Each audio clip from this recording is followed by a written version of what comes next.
ადამიანის ანატომია.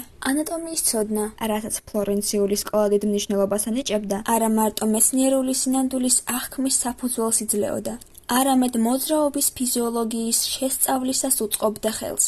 პროპორციასა და პერსპექტივასთან ერთად, ანატომია რენესანსული ხელოვნების ერთ-ერთი მთავარი ქვაკუთხედია. მართალია, ამ ეპოქაში ჯერ კიდევ ცოცხლობდა გალენუსისა და ავიცენას ტრადიციები, მაგრამ უკვე იწყებდა დამკვიდრებას ჰიპოკრატესეული ემპირიზმი, რომელსაც რეალური მოვლენების ახსნისა და ერთმანეთთან დაკავშირების საშუალებით სამეცნიერო ექსპერიმენტი მიაჩნდა. შესავალში ნაშრომისათვის ლეონარდო და ვინჩის ანატომიური ნახატები.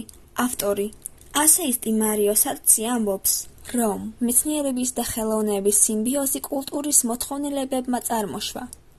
ექიმებისთვის აუცილებელია ანატომიის ღრმა ცოდნა, ახალბედა მხატვრებისთვის კი მოსამზადებელი სამუშაო ადამიანის ანატომიის შესწავლით იწყება. რენესანსის ეპოქის მხატვრების აზრით, თუ ადამიანი წარმოადგენს სამყაროში არსებული ყოველი საქმის საზომს, ფიზიკურად სრულქმნილი ადამიანი თავით განიზომება. ამგვარად შესაძლებელია სხვადასხვა პროპორცია მათემატიკურ ტერმინებს შეესაბამებოდეს, რომლებიც წრის კვადრატისა და ოქროს კვეთის სრულყოფილი აბსტრაქციების ეკვივალენტური იქნება.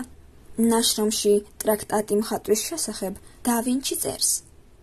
ადამიანის სხეულის გამოსახულება, როგორც მე მას ვხედავ, შენ თვალწინ სავსებით ბუნებრივად წარმოდგება.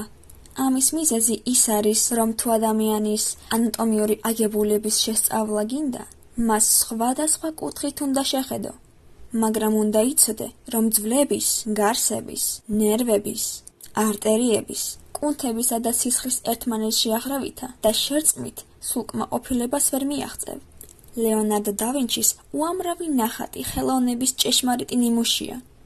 იგი ზოგიერთ შეცდომას უშვებს ნამუშევარში, რომელიც ქალის არტერიული ქსელის მთავარი ორგანოების ჭრილს წარმოადგენს, რაც გალენუსისა და ავიცენას ჯერ კიდევ გაბატონებული ტრადიციებით არის გამოწვეული.